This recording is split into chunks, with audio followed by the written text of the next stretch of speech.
Wow, friends, welcome back to the DreamersLIVE podcast. Hey, if you've been listening for a minute, you know we often bill this show as entertaining conversations about living intentionally. Well, today's show certainly lives up to that billing. I think you're really going to love it. Today's topic is entitled, How to Be Human. It's a lot of laughs and I think insightful. Let's get started. This podcast is a presentation of Pioneer Dream, celebrating 30 years of moving stories for our corporate, nonprofit, and entertainment partners. Well, hello, dreamers, and welcome to the mighty month of summer. It's just the never-ending long summer. The mighty month of summer. Yeah. Well, that's partly because of where we live. In some parts of the country, summer is like, oh, summer's here, and it gets to be like 81 or 82. Yeah, we're looking down the barrel of triple digits. Yes, and massive levels of humidity. Yeah. Like where all the parts of you sweat. I don't mean to get gross right off, but Yeah, and the mosquitoes are about the size of hummingbirds. I mean, it's just, yeah. now the rest of the year, Good. our All lovely good. state of Oklahoma has And three actually, beautiful seasons. yeah, we've had a lot more rain this year than not. Unfortunately for us, not as much rain as some people have had. No flooding, but Yeah. it's a lot. It's in some ways been cooler, but man, when the heat does happen, Yeah. it's not kidding It around. is, the word that comes to mind is sticky. Yeah. It is sticky. I'm grateful for air conditioning though. We are so happy that you are here for the DreamersLIVE podcast. And just a quick reminder that this is not the only podcast we do. Oh, tell us about the You others. can go to, and actually what's funny is you can go to dreamerscoalition.com, which is our website for all things Dreamers. Okay. And there's an actual page for the podcast and has all three podcasts on there. Or you can just look them up on your favorite podcast serving device. Okay. But we have this podcast, DreamersLIVE. We have the very cute mini podcast called Got a Minute Mini Podcast, which actually still features you and me.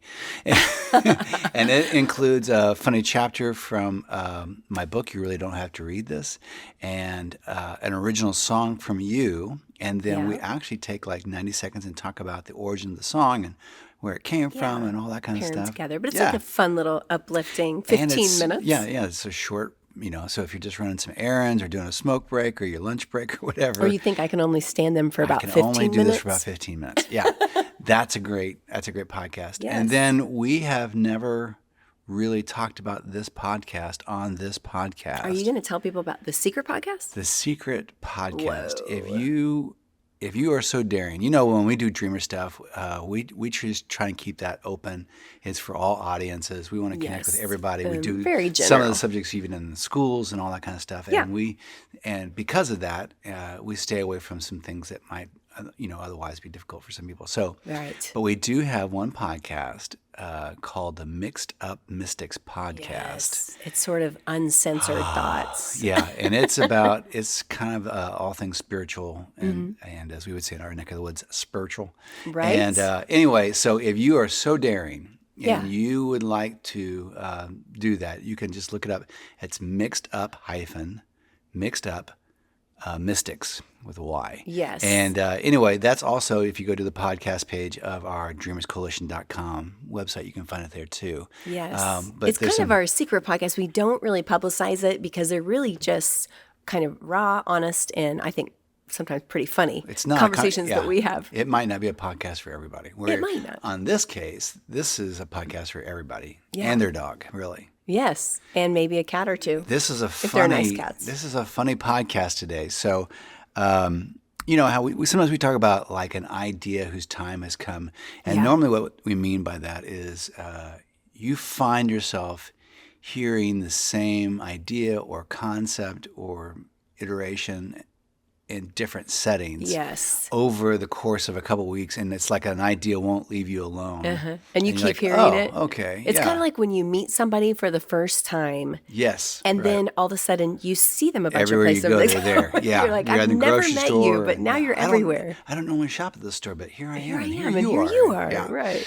So we've just finished a couple of big projects for the summer. One of those was our daughter's musical theater, children's musical theater experience. Yes, And, extravaganza. oh my gosh! So it was the musical song. Oh my gosh! I can't even speak to it. We're so tired. It's the musical Joseph and the Amazing Technicolor Dreamcoat. Right. Which I knew nothing about going in. I didn't either. Turns out it's a whole lot of fun and brilliance. Gosh, and yeah. It kind of it became famous on Broadway in the 70s. And then later on, I guess, Donny Osmond was played Joseph. So people know Andrew from Lloyd that. Webber, so Jesus Christ Superstar and Yes. Phantom of the Opera and all those people. And but it is so much fun, so happy and joyful. Yeah. So we had a great time. She had a And great the experience. cast was amazing. The kids did an amazing job. so The artistic good. direction was amazing. But we become the volunteer staff at night, so stage crew, makeup, so we're all about that. 8 or 9 days. Yeah. All the parents are doing the backstage stuff and hair and makeup and wardrobe and all that stuff. We live at the center for about 9 days in there, where we're there from The Performing Arts sometime Center. from 4 till usually about 10 o'clock at night. And your whole day gets catawampus. And then so we were kind of coming out of that, and we were comparing notes with our groups and all this kind of stuff. And so we found ourselves in a couple of these different scenarios. Like one example was like you show up. We're on boards and groups. So we were around, just for some A lot context, of we were around a whole lot of people. Right, yeah. Many of them that we don't know that well. So kind here's of an interacting. example of one scenario. So we show up, and during this whole time period, I also had a couple board meetings, and you did too. Yeah. And you show up to a meeting, and maybe it's a new board, or you're new to the group, or whatever. And you get there maybe 2 or 3 minutes early, and there's already 4 people at the venue. Could be a coffee shop, could be a board meeting, could be whatever. Sure. You show up, and for whatever reason, the 4 people there all just have their heads buried in their phones. There are really no signs of life. So common. No one acknowledges you when you walk in the room. Right. And you're just like, oh, okay. And then, and so no one even looks up to make eye contact with you or greet you or say hello and that kind of stuff. Yeah. So then, flash forward to another scenario. We were supposed to be going to we were hosting something, I guess. It was like a party. Yeah. And then We party, do that from time to time. Yeah, it's a small thing, and Yeah. we have a handful of people over, and we say this, and we're going to be here, and maybe it's whatever, less than 10 people really, and then you're going to have these people over, and you message them and all that kind of stuff, and within messaging them, here's what does not happen. You don't get messages back from people like, yes, I'll be there. Yeah, I'd like to be there. Whatever. In any kind of timely fashion. Yeah. Sometimes not even until the day before. Yeah. It's And what then, the kids call they leave you on read. and That's then a thing. and then so then you have to do the awkward thing of, hey, I don't know if you got this message or Yeah, not, if you but we're care doing about this my thing. invitation. Wow. And then what's also surprising is that a minority of the people that you invite ever even offer to say, oh, that's so generous of you. What could I bring? What would you like me to bring to the party? And it's not about needing people to bring something. It's just the No, idea. like common courtesy. Yeah. Yeah. And then for sure. and then so here's another example. So of all this happened. You and I started having a Oh conversation my about gosh! all this stuff. We were and so another thing is like when you're at the grocery store and there's 4 or 5 people in line. Your cart is kind of pretty full, whatever. But the person behind you only has like 2 items. Yeah. And then they look a little anxious and nervous because they see what you have. Because you're stocking up for the summer. And so then the idea of saying, hey, please go ahead of me because you've got these 2 things. And so then you kind of work yourself through that. And then you get up to, and you're just watching people check out and the kind of robotic nature of the way they do it, not exchanging anything with the cashier, not engaging these people in any way. And they're just kind of in this autopilot scenario. Yeah, yeah. And which led us all through these 3 or 4 things that we did started experiences. thinking, what is going on? That people have pretty much forgotten how to be human. And so that became really funny to us in that moment as we're hanging out. If you could just act like a human, that would be great. Can you teach a course on how to be human How to again? be human, yes. And, I like it. So that became a funny thing for us, and we just kind of started working through it. Yes. Well, and real quickly, these are things that everybody is guilty of. It's not like either you or I are perfect at this. I'm sure we've been the ones before that have been buried in our phone or buried in our own shopping cart. Yeah. But for the most part, when you start looking around, you think, well, we do seem to be somewhat aware of others, which is good on a good day, at least. Well, and I think that's the phrase. So when I think about me too, what it is, that's the word. Yeah, I know what you're when I think about what it is to be human, what we used to call growing up, or what our parents and grandparents called common courtesies. Yes. Common courtesy. Common courtesy. What that really is being aware of other humans, other people, seeing other people. Yes. And so the idea that when you do something like invite somebody to your house, and I have never been very good at this. Only in the last couple of years, I think probably more as I've learned how much I need other people. I used to think I was, an introvert, and to an extent I kind of am.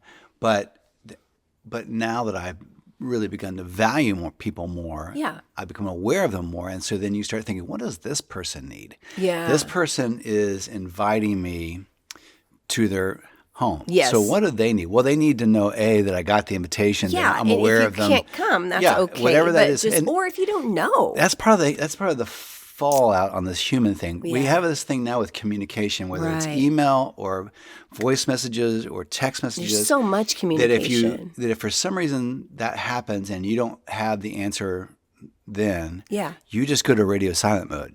You just think, well, I don't have that answer. I'm just not going to respond now. Oh, man, that is a pet peeve for me. And so all it does is leave the other person in this emotional limbo state of just saying, God, what is this? Do they care? Do they hate me? What is the deal? Yeah, exactly. The same thing happens when somebody's, maybe you see somebody and you're like, hey, man, we should go get a coffee soon and catch up. Right? Yeah. Is that where you're headed? No, but that's a great thing. And then you go, oh, yeah, totally. And so then that person will text you and say, hey, you want to go get a coffee? And then if you don't text them back because you don't know what you're doing Thursday, it indicates to them that you don't care. Right, exactly. And in many cases, and it may just be that you got in many cases, they're the one who instigated it. Like I get this thing that's from, what I'm saying, so we get client stuff all the time. They'll say, hey, could you answer this? Or would you give me a bid on this? Or whatever. And we do that. We have one working right now. Yes. We go through what is a considerable amount of effort and energy to get the information they're asking for, submit that information, and wait for a reply on whether or not they want to move forward. Yeah. And in this case, we're like 10 days. You saw my follow-up on that yesterday. 10 days of waiting to hear back from someone who instigated the conversation themselves. Like, I didn't need you to call me. You called me. I'm not tracking you down. I'm answering your question. And you can't human enough to say, hey, and all it takes is saying, hey, thank you so much. We're considering this, or hey, thank you so much. I don't have the information quite yet, or whatever. Yeah. Oh, hey, I'm still checking to see if I'm free for coffee on Friday. Whatever it is, just acknowledges. Yeah. I have heard you. I've seen you. I'm not ignoring you. Right. And that's what. It's not that big a deal in the process. Yeah, no, that's what's so funny about it is I probably do that 3 or 4 times a week where people will say, hey, can you do this for me or that? And I'll say, I'm not sure, the end of my week is pretty busy. And you don't have to respond immediately, but maybe by the end of the day, just in a courteous amount of time, let me check on a couple things and I'll get back with you. Yeah. And even if I were to forget to get back, it says, hey, I acknowledge that you are alive. Yes.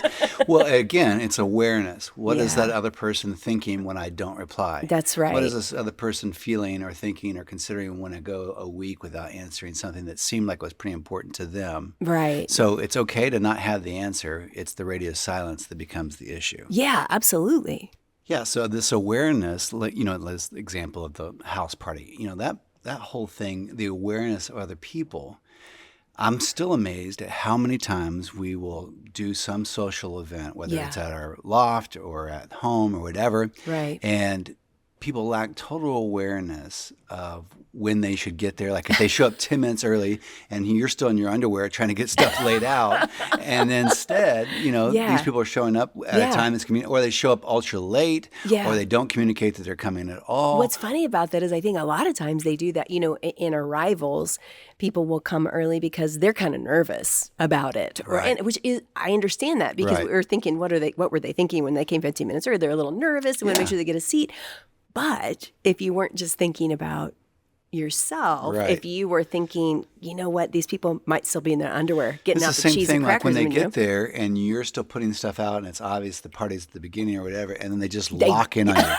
they just lock in you like a fly. No, they do. And they try and, hey, my favorite is, well, they'll tell you, you're like literally, trying to get dressed and putting stuff out on the table. And they'll be like, oh my God, on the way over, I saw these 2 dogs and this one, and they like lock and load. And you're like, bro, I am. The awareness is, what does this person need? They're hosting something. Yeah. They probably have a lot on their mind. Why don't I give them 5 or 10 minutes and then I'll circle back around and we'll connect? Yeah. Instead of definitely. just honing in on it. Exactly. Or, offer to help or whatever. Yeah, that's, so like, that's the same thing like this deal where you show up to the board meeting. Right. And I realized that these people are buried in their phone mostly because they feel uncomfortable and they don't know what to do. They don't know what to say. Which is such a weird generational thing that we've gotten into, Yeah. For us in the last 20 years. It used to be when you walk into a meeting or a scenario like that, could be for a nonprofit, could be for a function, could be whatever, a board meeting, could be a corporate thing.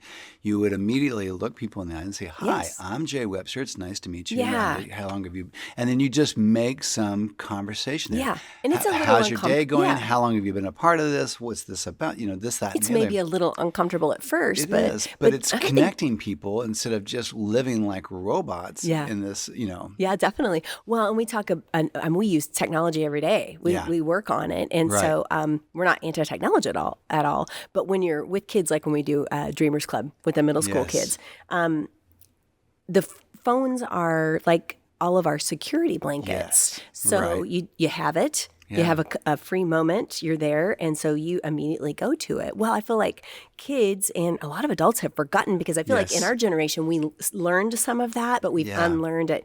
Just the common courtesy of an awkward small talk. I mean, Yeah. it makes the other person And comfortable. then what happens when you do that?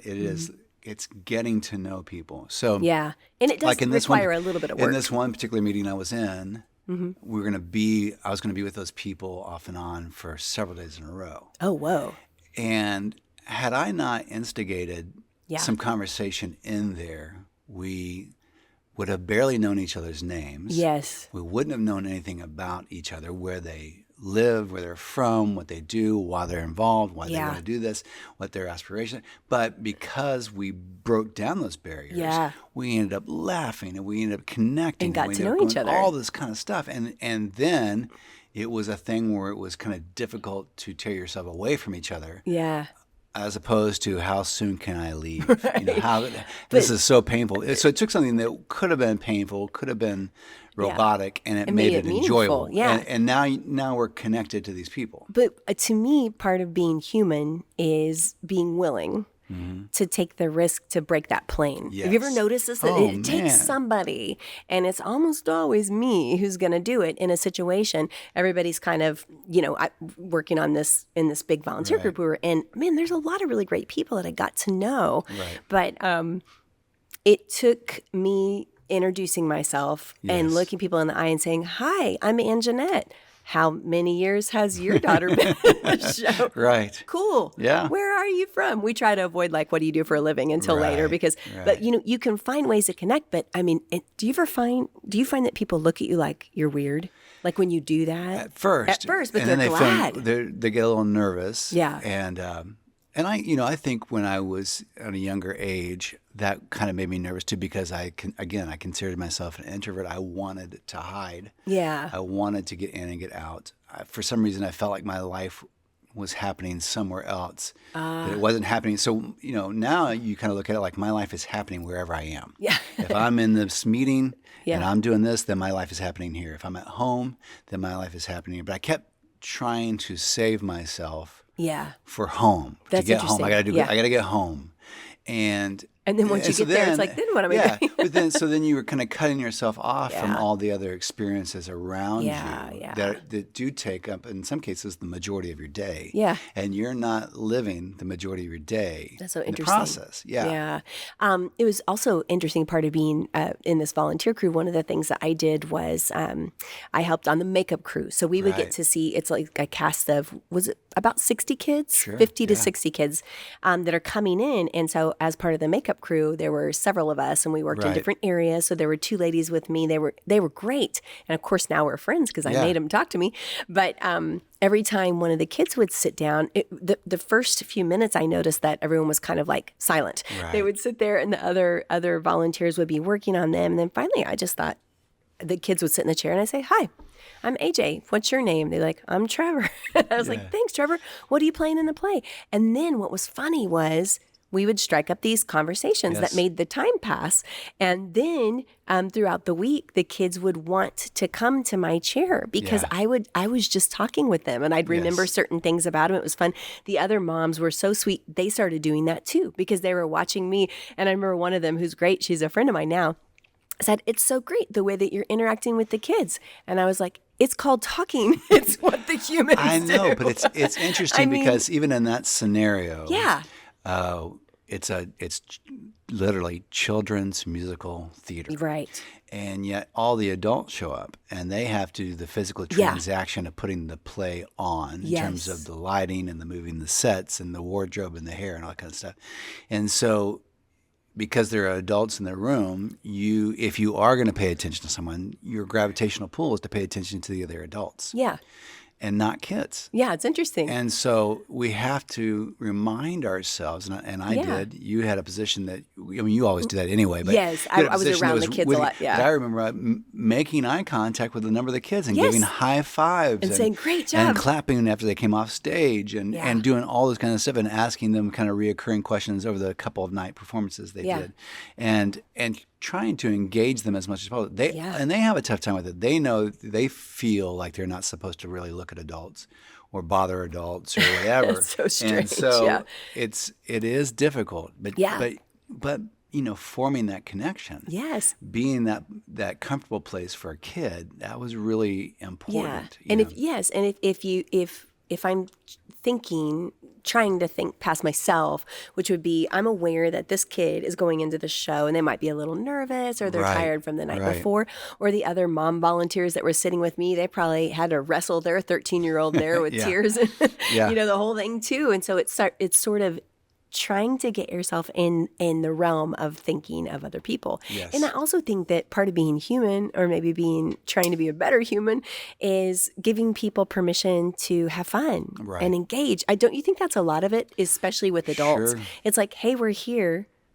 This could be fun. It's kind of an extension, if you've listened to the podcast for any length of time, most of our listeners will know the whole thing we talk about with See It and Say It. So this is essentially kind of an extension of it. But it to me, it is kind of the definition of when someone says, "I felt seen by this person." Yeah.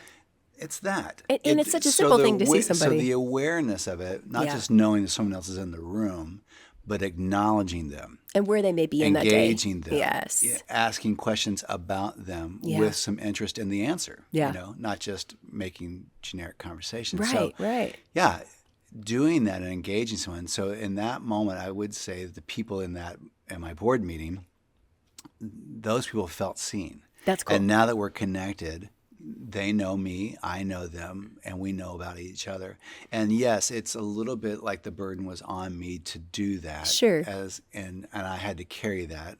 But the alternative was that we were going to sit like robots in a Serve room. in silence. Oh my gosh, what a painful experience. Yeah, but it's interesting to walk into a room or a situation and just by the simple fact that you're acknowledging somebody and chatting can give them permission to have fun. How much better is it for the cashier who's working that 8-hour shift to have emotional connection with somebody who comes in for a few minutes and engages them and is interested in them as a person, or the it makes all the difference. Or the waiter or whomever it is, you engage them and say, "Oh, I see you." Yeah. And in that moment, they go from doing an automated process to connecting with you, to being human and engaging with humans, and everyone's joy level, everyone's happiness level goes up. I have a question that a lot of us get. You're busy and you have your routines and you're rushing to the next place or whatever.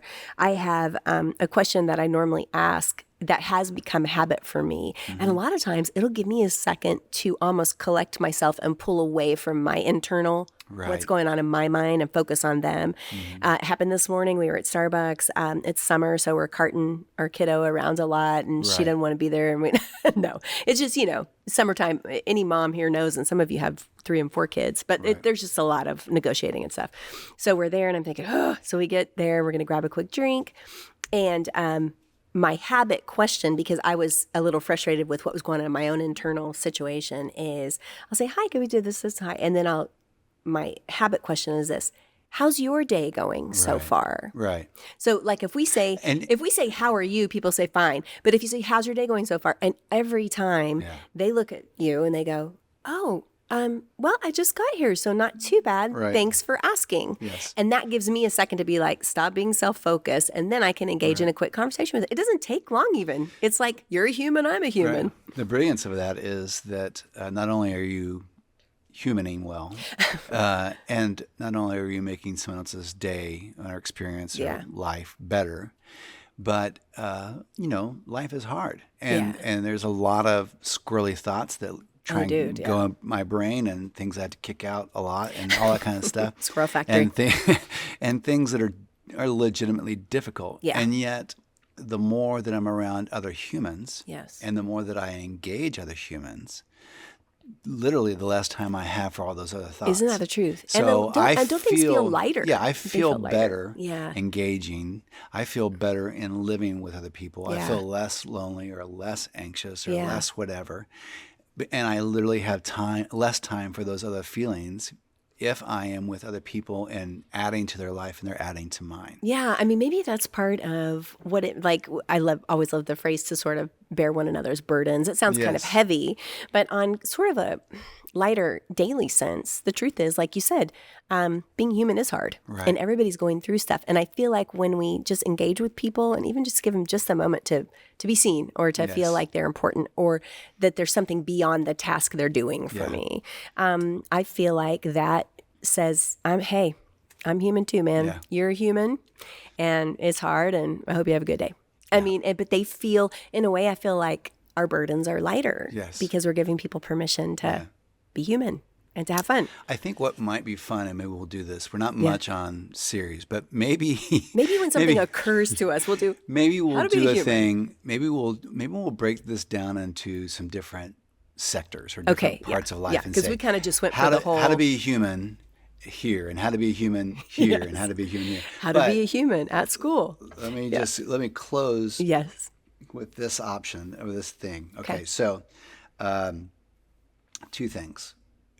Humaning, how to be human, boils down to this principle of being aware of others, observing others, looking outside of yourself. Yeah. What is needed in this situation? What would help in this situation?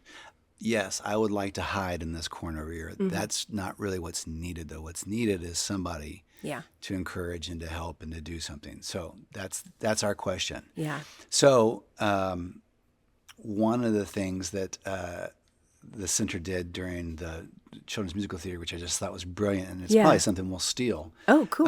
When they would come out, they would, of course, come out and they'd make a couple of announcements before the show started. Okay. This is what the center is doing right now. This is what Children's Musical Theaters, if you want to be a part of what we do. And on and on. So the center had these bags, and the bags had different things in it. But within that were these cards, I think. I heard about it. Yes, I love that. And it was called Continue the Conversation. So good. So here's what's happening here. That's like what we do at DreamersLIVE. Right. So we do this. But I love that. I love the way they phrased it. So in the spirit of continuing the conversation, yes we've connected during this podcast, and it's been brilliant. If you want to do something with this, listening audience, here's something you could do. You could make a little note, or put a reminder on your phone, or set an alarm somehow, or whatever. And maybe that note says human, as in how to human. Yeah. Or maybe that note says others. Yeah. And so. Or it could say be aware. Or be aware, or whatever it is you need to. But as you're in your car and you're going, or you're walking, or you're getting ready to go to a space, you're going to go work out, You're going to go get coffee. You're going to meet somebody for something. You're going into a meeting. Whatever that thing is that involves other humans, you're going into the store. Yeah. Take 30 seconds and get quiet and think, okay, I want to be aware of others when I go in there. I'm going to make a concentrated or concerted effort to be aware of what's happening in that space, and I am going to engage one other person, other shoppers, the cashier, the manager, somebody. I'm going to see them, and I'm going to encourage them and connect with them. And it may be 15 seconds, and it may be 30 seconds, and it may be an hour. But you'll do that, and we can. It's the same thing with see it and say it, as we talk about seeing the good of others in the others and telling them about it. So we tell them the good we see in them, and part of that is getting in the practice of seeing the good in other people, even the people that are the people that are not so attractive sometimes. Yes, and that's what. Are you talking about me right now? That is rude. I need to brush my hair. No, that's the thing that I was going to say. Two good things about it is, one is if you practice this, it does become a habit. Yes, right. And there are days where you're going to just be wrapped up in yourself, but more often than not, the percentage of time that you're going to remember to do that, it starts to get easier, and it starts to become a mindset that you have. Right. And the second cool thing about it is when you lighten somebody's load by humaning well, and just connecting with them, you feel better too. So here we are talking about focusing on others, and the irony is you're both going to feel better. Yes. So you think, why should I do that? It's literally a win-win. It's a win-win for everybody. You're going to feel better, and they're going to feel better. Right. And that's why it's not what's in it for me. We're trying to do that to do the right thing. But there is something in it for us. Yeah. It's that shared joy of being human, that connection. And it can make all the difference in a day. Right.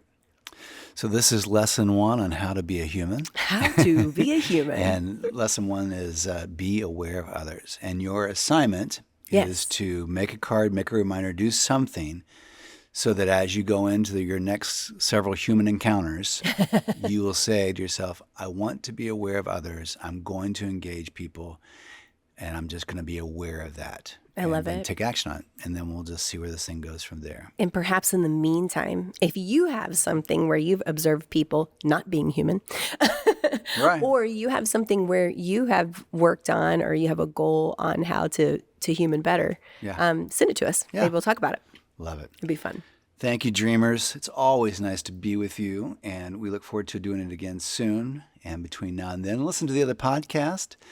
Like and subscribe to this podcast, and we would love it if you would share this with other people.